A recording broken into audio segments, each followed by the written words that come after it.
So you get a letter in the mail from Social Security. It says that your Medicare premiums are going up because of your income from 2 years ago. And suddenly you're not thinking about your portfolio or even your retirement plan. You're thinking, did I do something wrong? That increase has a name. It's called Income-Related Monthly Adjustment Amount, and it's also referred to as IRMAA. And today, I want to talk about what it actually is versus what it feels like. IRMAA is a surcharge that's added to your Medicare Parts B and D premiums, and it happens when your income exceeds certain thresholds. So Medicare looks back 2 years. So your 2026 premiums are based upon your 2024 income.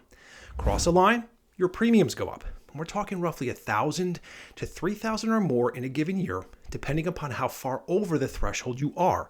So why does it end up feeling like it's so much more than that? When that letter arrives, people start second guessing their decisions. The Roth conversion they did, the capital gains they realized. Should I have caught this? How did I miss something?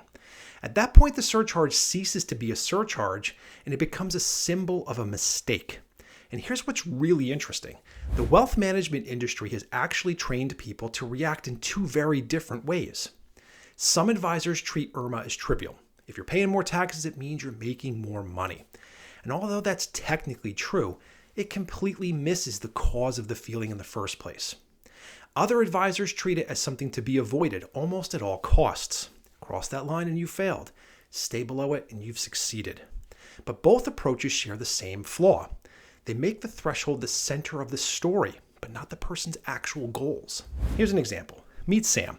She's 65, recently retired, and sitting in a rare spot.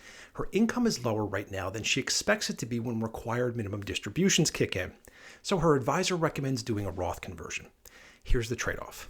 Converting enough to cross the first IRMAA threshold will cost her $1,150 more in Medicare premiums 2 years from now.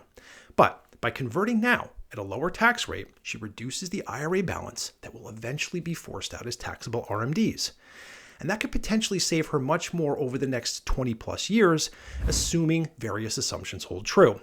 The trade-off is the cost of the IRMAA versus the potential long-term tax savings from the conversion. So if Sam decides to do the conversion, the IRMAA surcharge isn't a mistake, but letting fear of it stop the conversation about trade-offs could be. And IRMAA isn't permanent. It only applies when income exceeds the thresholds, and sometimes it can be appealed. Meet Mark. He's 65. He just retired in year 2026, and his 2024 income was $300,000, well into the IRMAA surcharge tiers. That letter's coming. But retirement is considered a life-changing event in the eyes of the Social Security Administration. So Mark can file what's called a Form SSA-44 and select work stoppage as his reason. The Social Security Administration will review his appeal, and in many cases, since retirement qualifies, the surcharge can be removed entirely.